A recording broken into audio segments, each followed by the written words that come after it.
Hello, we're live. Hello. We're live for the Kickstart Your Book Sales podcast. My name is Monica Leonel. And I'm Russell Nolte. And we've Hi. done it 3 times. This means it's a streak. It's a real thing now.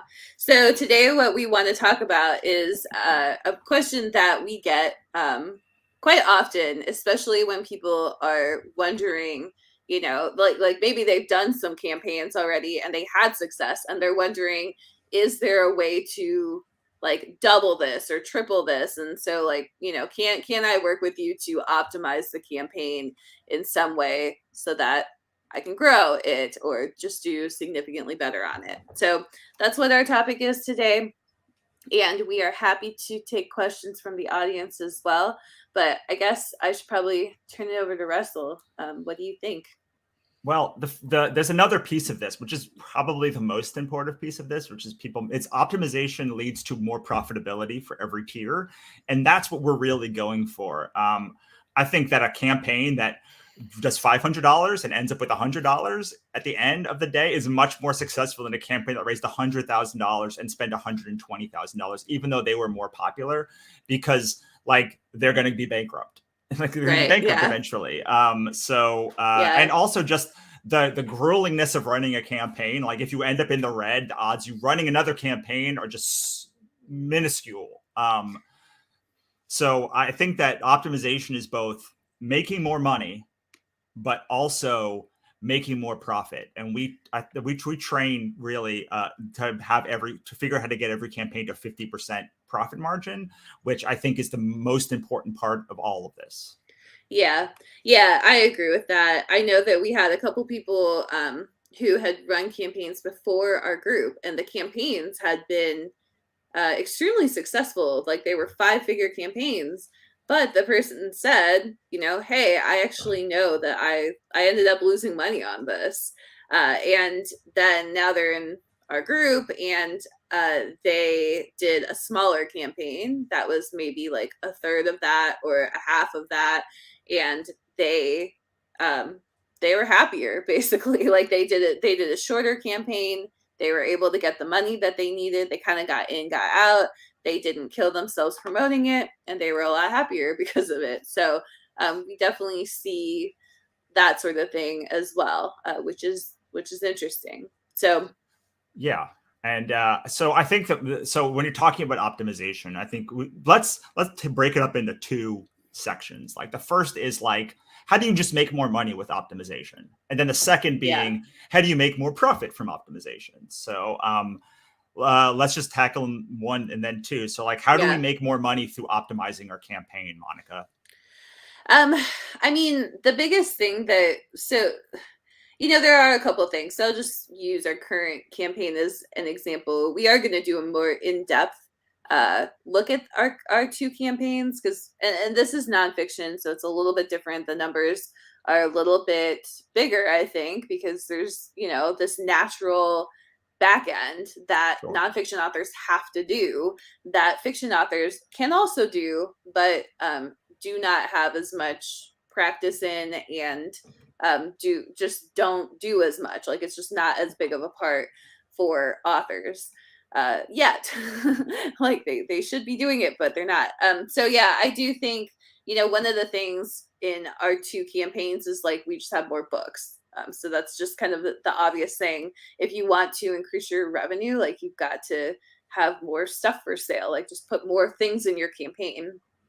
The other thing we did is that last time we kind of accidentally had a course that we didn't know was going to be a course tacked onto our campaign at $100. This time we really planned out that we were going to have a course. And so we used Kickstarter as a launching for that course. And that wasn't the original plan. Like back in March, just going to do the course on its own. But then it got kind of pushed off. And then we had this July campaign scheduled. So we figured out how to add it. And, this campaign, I was planning on doing something else for it, which I don't even know if I told you, Russell, but I was planning on doing more like something like what like the novel writing. I was planning on doing like a craft campaign. Right. But it ended up being better to do the publishing campaign to talk about different platforms. It just fit better with what we're doing. So that really helped it too. And so I think there are, a number of things like that where, uh, basically we could look at your stack and basically just tell you like how to stack stack the deck in your favor, Sure. so that you can take, roughly the same audience, which uh, we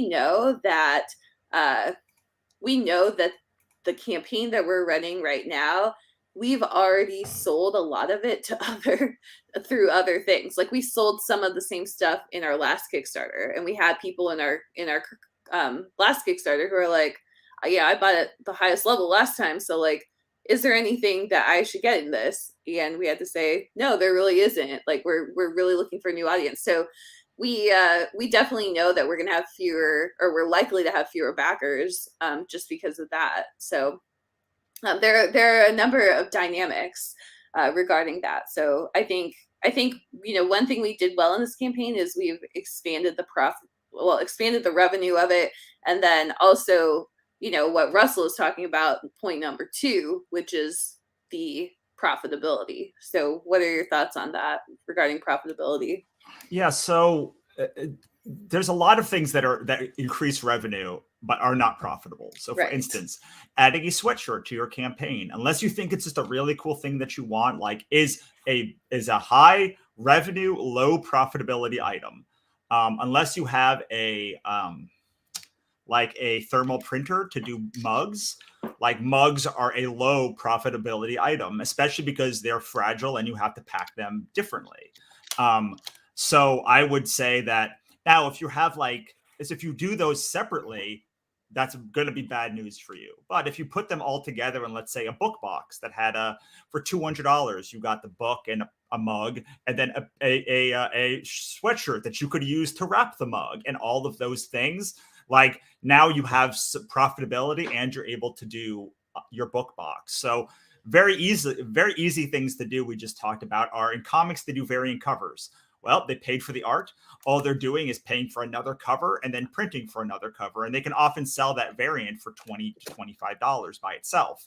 So, you're increasing the value by just bringing something to that you already have, doing like a virgin cover print, which is like you just take all of the the branding off of it, so the name and you just have like a virgin print of the actual image. The art. Like, well, you have to ask your cover designer for that, and they might charge you more, or you may, but like theoretically, like you could, for very little money, you could add something like that. Additionally, especially if you're doing comics, you can do things like pin of like the character. So like this can be a pin, but it can also be a bookmark or a print or something else. I'll actually show you while we're going through here something that I'm doing, which is an early bird perk for that specifically. But there's all these things you can do with the existing assets that you have. You could go to Sticker Mule and make a sticker. So we actually have like this was a pin. Do I have the pin? So we had a pin. I know if you're listening to the podcast, this is not going to be helpful. We had for our Black Market Heroin campaign, we had a pin and a print, which was the same. So we doubled up. We got it was actually from the cover, but like we would have gotten one image made, but it served multiple functions. And you could have a print, a pin, and a sticker as like a combo that you have to pay for the printing of, but you don't have to pay for the production of, which is where a lot of your costs are. And now you have 3 times as many ways to make money off of that thing. And a print, a pin, and a sticker are very compact, so you can still send them in the same box as a book. Yeah. I'm going to add one that, I don't think Russell, I would say you're not as keen on, but I do think that you can also do like pre-orders to some extent, in that, not, I mean, ideally the stuff is like done as well. But you can, like, if like, let's say you have like the first 2 books of your series done and you're halfway through the third, well, put the third one in there still, as long as you feel confident you can finish it. But selling like multiple things at once, um, you know, you don't have to, like I think as long as you're far enough along, you can have that pre-order for that third book, for example. Sure. Or maybe the two are on retailers and you're doing the third, uh, you know, stacking. I mean, we already recommend this, but like doing the third book launch on Kickstarter and having the two there and available. And like one thing that we did for this campaign is we actually made the books exclusive to the campaign again. So even just that little bit helped. Not because they're so even though they're like rewrites, and a lot of our audience has already gotten them. Something that because we're really looking for a new audience, but we've been able to like kind of I mean they are effectively new books for our next audience basically, Sure. or like our wider audience that we're trying to find. Yeah. So that's absolutely. So here's one thing that we do for comics. So in order to do comics, you have to get character designs done, right? Like you have to design all of the characters. Well, these cost money, and there is kind of no way to get this money back except to just include it in the cost. But we did this print, which was all of the basically the Dukes of Hell as one thing that we're going to do as a bookmark, basically for new backers. But you don't have to you could add this to like some sort of super combo bundle. So there's all sorts of things that you can do that like increase the profitability of your campaign and increase revenue. So what you're looking for really is, what can I do that gives this at least a 50% profit margin, and I think people will buy it, and it increases revenue. So so someone asked, I had magnets made of a piece of my commissioned art. Yeah, like that's perfect. Like magnets good. You know, a print is not always great. I do 5x7s that can fit in the book. They're not super highly valued at that size, but you could do magnets. You can do bookmarks. You can do the magnetic bookmarks, which are a little bit better. Also, I had somebody who did a pre-order like for the first 50 people that bought the paperback. They got this snazzy stopwatch. I looked it up, and you can find these minimum order of 100 for like $2, $3 that you can add. Like, so that's cool. You know, that's like $400, and you may be able to add this to like a bundle if it's you know, I think I got these sunglasses, which I'll never wear, from like one of those things as well. So like there's all these. Well, I wear glasses, so unless I get LASIK, it's very hard for me to wear. I would definitely wear them if I didn't. But you know, there's also ways that if you order in bulk and like look at Alibaba or something, and give yourself a lot of time. Like you could never do that stopwatch. Like if you ordered last minute in America, they would cost you $20, $30, $50. But like if you give yourself some time, you know, I was really impressed by that thing. And then I was like, oh crap, you got me really impressed with something. And it only cost them like $5 probably to like add this to the campaign. So that kind of stuff is like, you can sell a stopwatch, a clock like that for probably like $20, $30, $50, $100. So like there's a lot of value if you get it for $2, even sell it for $20 inside a big bundle. So usually you're looking for something that has a 10x return on the value that you can give to it. You can't do that so much on books. Another thing you can do is just variant cover books. Like, hey, you paid for the interior one time. If you offer a paperback, a hardcover, and a bundle in your campaign, some people are going to choose that $70, $80 bundle that they get all three things. And if you have one book, you can do all of that stuff. So, and that's what I mean by, I think that's what we mean by optimization is like, you are thinking of your campaign as like how you can optimize for profit and optimize for your fans. You had a really cool post yesterday or today in the accelerator group that was about discarding ideas for optimization. Can you talk a little bit about that? Yeah, before I do that, I wanted to say like one thing you said that was brilliant about variant covers is one to read, one to display. And I really think that people who are on Kickstarter, they're really into stuff like that, where they do desire to buy like a piece of art, And they also, of course, want to read the book too. So that's where I think the variant covers make so much sense, like putting one on a hardcover. Also, even just having, you have your book jacket art, and then you have the interior art. So you can do stuff like that too, just to make it more special. Yeah, so the post that I did, it was basically about how when you're looking at your campaign, so basically probably by like the second week, you should be looking at your campaign and you should be figuring out which tiers are not selling. Like either they haven't sold very much and you can, retire them, or they haven't sold at all and you can just delete them. And the reason you would do that is because at every price point, there are buyers. So, at the $25 price point, like some people are deciding just based on their budget, really. But at every price point, there are buyers, and having all the price points kind of work together, and thinking of them more as like upgrades, downgrades, is going to be so much more. You're going to have so much more movement on those tiers, and I think it's really helpful. So we had a tier on the current campaign, which is, if you want to see this, I should say this because there's a podcast version of this. So it's at gowidegrowwide.com/KS, or /KS. But if what we found was that the $100 tier that we had, it wasn't selling, and it wasn't about the price. People were buying the tier above it. People were buying the tier below it. Last time, $100 was one of our most popular tiers. We sold like 70 or 80 of them. So I knew like it's not the price, it's the reward. Like I know it's the reward. So we just deleted it and we just put, I basically just looked at the $75 tier, which was popular, and said, well, what would be worth an upgrade from that? And I put that tier up and put it at the $100 level. And so we haven't promoted those new tiers, but that was something big that we did.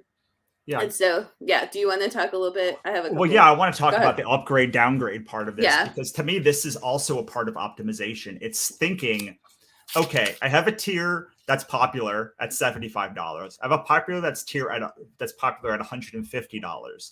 Like part of it is how do I make a tier at $100 that people will want to upgrade to, but also it's how do I make something that at $100 that makes people want to go up to $150 also, right? Because that is because so people always say things like, should I really do an audio commentary if no one's going to listen to it? Or should I really do a VIP call because no one's going to be on there? And the honest truth is none of that matters. What matters is their value to that person. Like, does someone saying, wow, a VIP call for $50 and I get a special thanks and I get an audio commentary and I get an audio, whatever the other stack is, like that's a really good deal.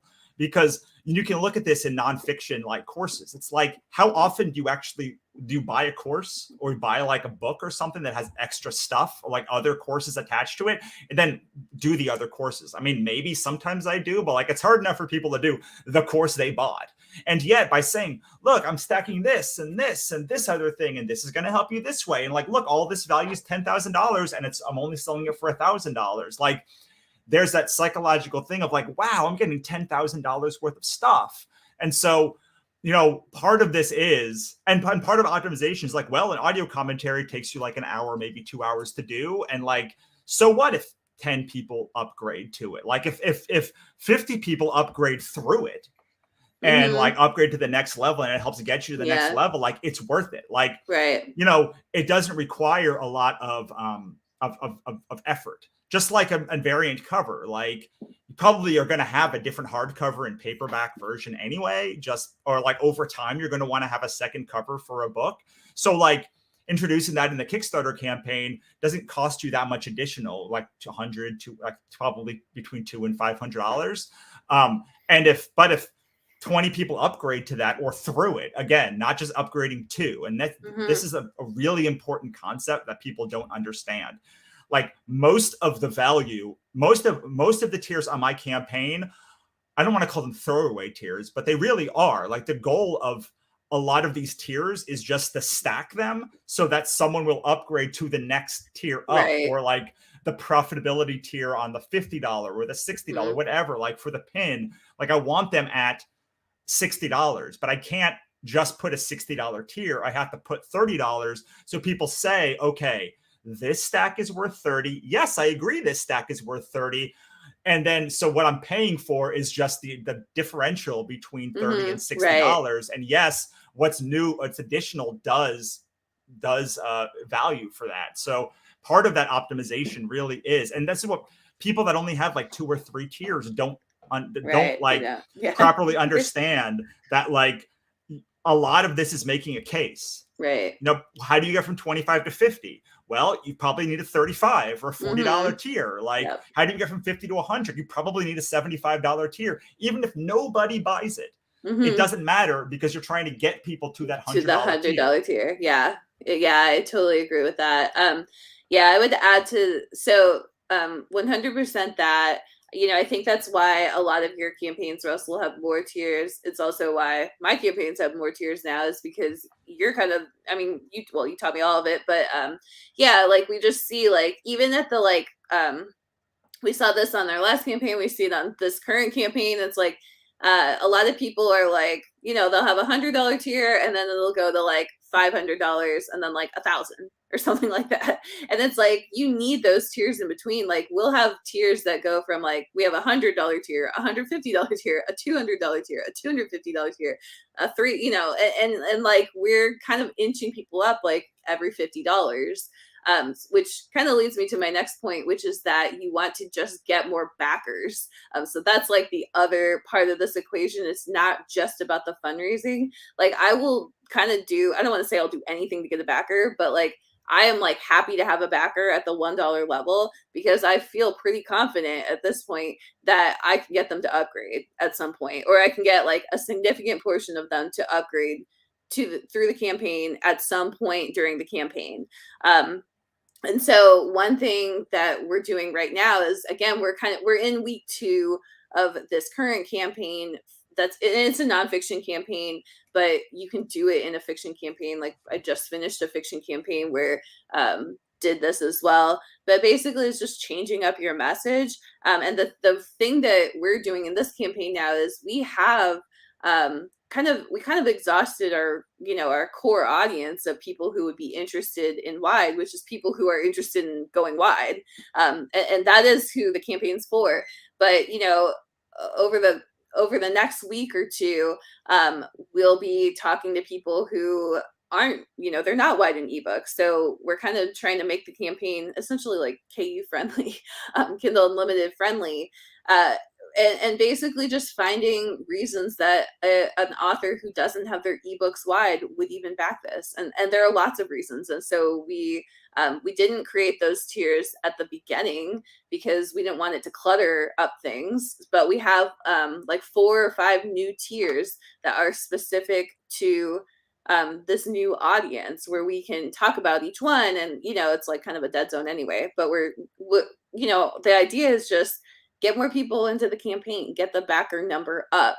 And also, like, the books are good for those people too. So like, one thing people don't realize is that although the books are wide books, they are really good for people who are wide in audiobook, which is like a lot of people. A lot of people are not exclusive in their audiobooks. So it's like, you can literally just take all these books and just apply it to your audiobooks instead of your ebooks. Yeah, you can take a lot of it and apply it to print books. So, print books are at Amazon, Barnes & Noble, and on your website. That's 3 out of the 6 books that it's relevant for. And actually, you could probably throw in Google, because Google does a lot of search stuff with it. So yeah, there's just stuff that we were able to switch up and get more backers in for, and then we hope and we think we can upgrade people. Yeah, and that's a good point that you make, is optimizing for specific audiences also, which is usually when you're doing a fiction campaign, you're optimizing for like people that like that series or like whatever. But with nonfiction, you really are like, okay, I'm optimizing this for KU. I'm optimizing this for print. I'm optimizing this for people who want courses or like whatever that other thing, because there are people, and people are different for each thing. So you might have someone who's a hardcover only comic book buyer. But with novels, they do ebook because it's frankly just a Kindle is a lot nicer than any way that you can read an ebook for an ebook comic. So like you have all of those factors as well. And then you have people that are course people maybe, but they're like, but like, I don't know you. Like I've never been in this. Like, I don't know how I don't know what you're going to teach. Like, so I'm going to come in at like a low end, and then they're in, and then they go, oh no, I do love it. And I mean, at the end of that campaign, I mean, I kind of wish I took track of how many people in our last campaign were not at the sprint with us tier. And then in the last week, like upgraded, because I felt like it was like 40 or 50 like, people. It was like almost everyone was like kind of sitting on the thing being like, and that's when you were like, is Kickstarter right for me? I don't know. Like, is Monica right for me? I don't know who Russell is, or vice versa. Like, are they going to be good teachers? Like, are they just in it for like the cat? Like, what is this going to be? And then at the end, they were like, either this is overwhelming, I need the course, or like I need to go deeper, or like I just want to be involved in this community with people. And there's all these ways to optimize for those people, but most people aren't even optimizing for one kind of person. And you really need to optimize, especially in a fiction campaign, for like audio, if you're going to do audio, ebook and print, and then be like, okay, how am I going to make these people all interact together? Yeah, I actually think for fiction, something I want to try in my next fiction campaign, because I do think it's, lots of the concepts are the same with nonfiction, but so something that fiction authors are really good at doing is knowing their tropes and then doubling down on them. And that works amazingly at Amazon, and some other retailers, not as much as the other retailers, but at Amazon that works great. Like that you're like the example I was giving the other day was like a reverse harem paranormal romance angel academy book, and like Amazon's just like, oh great, like I will show you two people who read this exact trope. There's like 5 other books like this, and I know who those people are. Whereas on Kickstarter, it's like, people don't care. Like, they don't care if it's an age-old fantasy. They're just fine with it being like a fantasy. And so that was something that I did not do in the last fiction campaign, but I want to do, where maybe the first week it's aimed at like kind of the core audience for it. And then once it's kind of popular, or like, it's gotten to whatever level of funding from that, then switching it up and saying like, okay, now this is, now I'm marketing this as more of like, just like a young adult fantasy or whatever. And kind of going up in the genre categories, and just trying to make it broader and broader, because I think that can work on Kickstarter as well. Sure. Yeah. I think one thing that I want to do for my upcoming campaign is I want to do something like Ticket to like, we do this thing called WannaCon every year. We've done it like digitally for free, but I'd like to do that as like a thing that like people are, I think it's been long enough that like, and I've become popular enough that I like can kind of do my own convention and curate it with just people who've worked on wannabe press books, or people that are in our sort of community to do certain things. And like, think it'd be fun. Like I could do, there's this Naughty Fairy Comic Con that my friend Wendy does, that like, they give like a grab bag of stuff. So like you could do like a grab bag of like prints and other things that you send to people. Like, I think that could be really cool. But I do want to bring up one other thing before we get out of here, because it came up in a group this week about using books for weekly perks. And like, there's people on both sides. But like, one of the things that helps with optimization is to use these books or something to like target the right people. So like, if you have fantasy authors that who are willing to like let you use their ebook, and then you let them use their ebook, or we have an exchange in the accelerator with like dozens and dozens of books. And if you pick the right books, you're like, okay, this week I'm going to focus on angel romances, angel books, and like, here's 5 books that are romance. And next week I'm going to focus on werewolves or vampires, or like whatever that thing is. Like, if you can find people, even if it's one book or 2 books, if it's one book that targets that thing, suddenly you're like, okay, angel readers. Right. here is a free angel book you get. And then next week you'll get a romance, a werewolf book, and a demon book, and like all of those things, and you get all of these pieces. And I'm telling you, like I can tell you that it works because people message me every campaign and say, I was holding out, but then I saw like Boston Metaphysical Society, or like this book was in it, and like I'm in. I can't like, and so like you're optimizing really. I'm not saying use any book, like that would be stupid.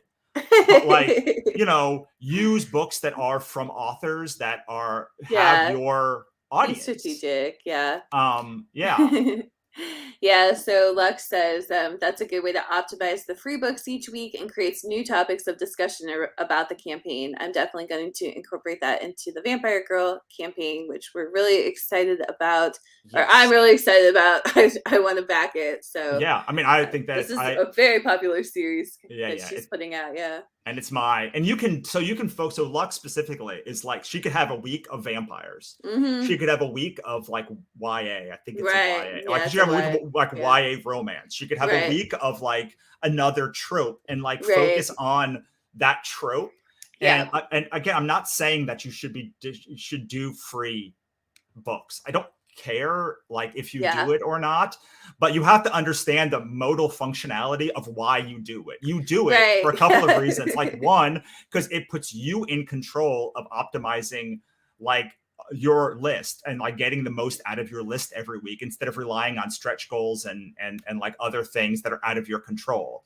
It also optimizes for like people value books. So like if they're buying your book, like when you say why am I going to buy your book now when I could just buy it in 6 months when it's on? Well, I'm going to give you $50 of books or $100 of extra books. Like I've never, not one time, ever heard someone say, oh, I don't want those extra books. Maybe they don't read them, maybe they don't care about them, but like I've never heard of it devaluing the book you're giving. You're giving additional value to people, and then you're also giving books you like this works best with authors you know are good and with books that you like. And like you could have, so Lux, for instance, could like, let's say she has like Rosemary Johns, I know is a big like vampire romance person. Like, let's say she loves Rosemary's work and knows Rosemary. And she's like, okay, this week we're giving away Rosemary's work. And on Wednesday, I'm going to do an interview with her on StreamYard that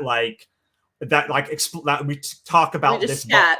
Yeah, it's like, you don't have to even talk about the books. It's like, just talk about whatever. Like people love tuning into stuff like that. Yeah. And I'll tell you that I did a campaign with I did this really hard campaign, the Ichabod issue 5 campaign. And like, I had nothing to talk about. And my friend, Aaron Alexevich, who does the covers for our anthologies, like reached out and said, hey, do you want to use like my book, Serenity Rose, which is my absolute favorite book of all time. Like my favorite comic of all time. And I literally just spent a week talking about this book. I added it as a tier. He let me add it as a tier to his campaign. He let me add it to like super bundles, all sorts of stuff. And all I did was talk about this book and how much I loved it for 5 days. And I will tell you, we made like $2,000 additional that week because people were like, oh, you love this book. You curated it. Like, I want to read this book. Yeah, it's really easy to upgrade to this thing or become a part of this campaign and get this thing. So like, the last thing that I would ever say is like give people free terrible books. But as for an optimization strategy, like finding books that you think your audience would like, saying, hey, look, I think you'll like this. And also it ties into my campaign in X, Y, and Z way. It allows me to reach out to you to talk about something, to break up the monotony of like, why back this campaign? All of those things are great ways to optimize a campaign and also cost you no money. Yeah, because you're just giving extra books. Like it takes so little to do. So you're optimizing your costs, you're delivering everything ebook, and you're giving more value to your campaign and more and more reasons every week for people to say, oh, I can't miss this now because like there's so many books. Even if I bought all of these books for $1, it would be 50 different books. Yeah. I mean, this is like a fundamental piece of marketing, like, and just having a background in marketing and sales, I think it helps to see that. But I mean, as an author, you want to be an infinite news source for your readers. And what we mean by that is basically just, that's what the backer rewards are. It's like a new thing to talk about. And it's a way to yeah, like create content for your audience in so many ways. Even and as a recommender, like I think people don't realize. I mean, you're trying to sell yourself. I think authors do realize that. I don't think they understand how to do it. And like this backer perk thing that Russell has designed is just like this obvious like way to do it on so many levels. Sorry, not obvious way to do it on, but like it works on so many different levels that he already explained. But yeah, I just I don't know. I guess I don't have much more to say about it, but I just think it's like just this brilliant genius thing that is so fundamental to what authors, especially fiction authors, are trying to do. Yeah, and it's the last thing because we are way over time. Well, I guess we're technically like at the exact time that we did that last we always time. Yeah. Apparently, these are 40-minute podcasts. Yeah, but yeah, you can set the tone of your campaign where you do not have to rely on. So what most authors do is they say, I reached my goal. Cool. Now what? Well, I announced a stretch goal for $1,000 more. You might never get to that stretch goal, but like you can't keep reaching out to someone and saying back the book because of the stretch goal. Like it will, like that is when marketing gets ineffective. But you can say, let's say you can say, hey, we're doing a flash perk. We're like for this book or like a print or like whatever the thing is. And then if you do that every week enough times and you have enough in your backstock, like you will be able to talk every day about something, even if your campaign is 6 weeks long, because you're changing the direction of your campaign. And that is optimization. Like that is optimizing. You're changing the tone of the conversation towards something and towards different perks, towards different aspects of your campaign, whether it's the world or the characters and the thing you said about curation is so important. The best way to build lifelong fans is for them to think your taste is really good. And that includes sending other books that they like, to do all of this stuff. I think what ends up happening is people get so in this like book swap like idea of everyone's got to like, I got to swap books, everything. And like they end up swapping books they don't care about, they don't like, that are straight up bad. Like it becomes a chore. But like for me, I recommend maybe like 10 books a year to my email list. And like they know those books are good. Or like then they're like, oh, you curate these books, I'm going to try your other stuff. And all of that stuff is like optimization for your reader. I know it's very nuanced. It's like getting into the very, very weeds of this of this thing, but like optimization goes all the way down to that level. Yeah, I mean, I think like so I don't know if this is a different point or like kind of just building on what we've been talking about, but like your campaign or any major promotion you do, like you could do a launch on a retailer too, and it's the same thing. But your whole thing is to be like really entertaining the whole time. Like that is what you're doing. You are performing here when you do a Kickstarter campaign. Like you want to, have lots of things to talk about. You want to be the life of the party. You just want to entertain people so that even if they don't back, they're not annoyed and they like you in some way. And I think it's just so important. Like all the things that Russell does and his system for doing all of it. It works on so many different levels that I don't know that people, I mean, it seems like, I don't know what you're referring to, but it seems like people don't understand that. They don't really, and they can't understand that because they haven't done like 23 or 25 campaigns like you have to where you've worked all this stuff out. So I just think it's really valuable to have somebody who kind of knows what they're doing basically and to be working with that person. So yeah, for sure. Yeah, so we have a couple more comments. Gina came in late, gonna watch the replay on this. Perfect.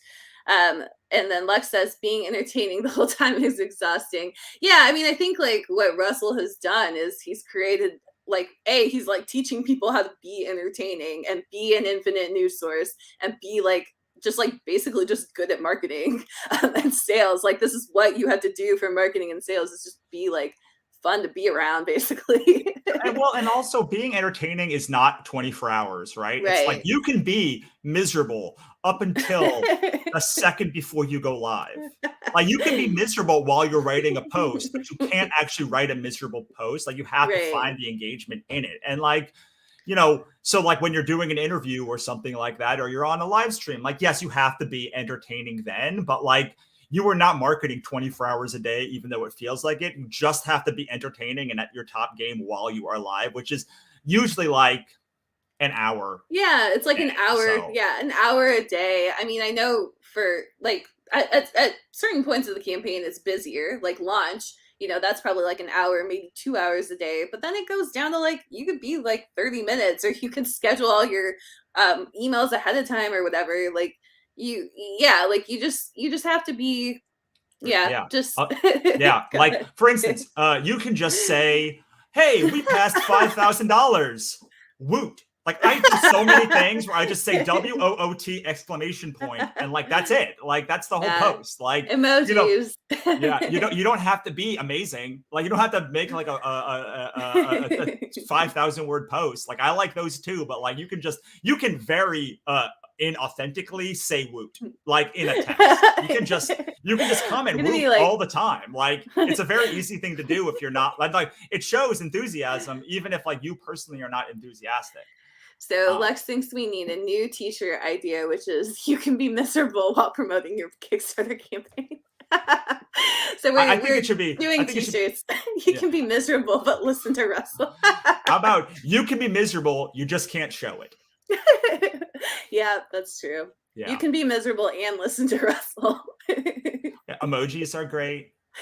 Yes, we love emojis.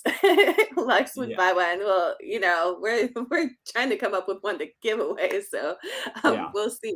All right, so I do think we have to wrap this up. We're way over. So thank you for joining us on the Kickstart Your Book Sales podcast. Let us know if it was helpful to you in the also comments.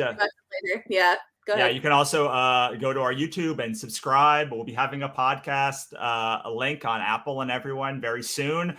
And you can join our group, Advanced Kickstarter Strategies for authors, or Book Sale Supercharge, or authors and creators making money selling books. Like there's a couple of ways to find us. And please, like, I will look for the comments if you have anything else that you that you wanted to ask questions about on that topic. But we will see you next week for our convention special, right? That's the one we're doing. Yeah, we're talking about the conventions next week, and is it valuable to be live at a convention for your during a Kickstarter? And I will have my brand new convention set up to show off next week. I've just ordered the last piece of it today. I'm excited. All right. So that's all. Thank you so much for paying attention. And now 30 seconds of silence. Yep. 30 seconds of silence. It's going to be awkward.